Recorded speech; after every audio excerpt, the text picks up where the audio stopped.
على ذكر أصدقائي ذي جفوني بعد ما ضحيت، على ذكر أصدقائي ذي جفوني بعد ما ضحيت، كتبت أبيات موزونة عليها بصمة الهوجاج.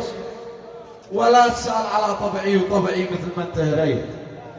أنا شاعر شموخه من شموخ الشامخ الملاش، معيش الكرامة والحمية وين ما وليت، وتقنع نفسي الفشار والكذاب والهلاش، وأنت شلك منهن ما شل ما شليت، ولو شليتهن كامل ما بتقطع الأنفاس.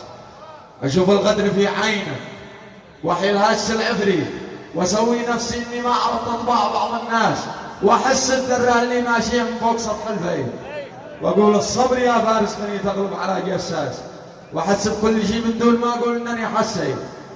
لهذا قالوا الناس إنني شاعر بدون إحساس، وأنا من راس قوم ما يبيعوا شيء بكيت وكيت، يسوقون الجماجم في سبيل القبر بالمتراس، فضايعنا أنا خير وأنت يا شليت يا حطيت، أكلنا بعضنا والبعض وإحنا راس ينطح راس، وحكمك لك ورايك عبر حتى لو تخليت، لرايك حرية ما يبواش الطق ولا تقساس، ولكن لك حدودك، وانت لو فكرت وتعديت حتلقى عقبة سوداء مهينة بعد ما تنداس لأنك تنشف راسك، وصدقت انك استقويت وما تعلم بردة فعل مترفع شديد الباس.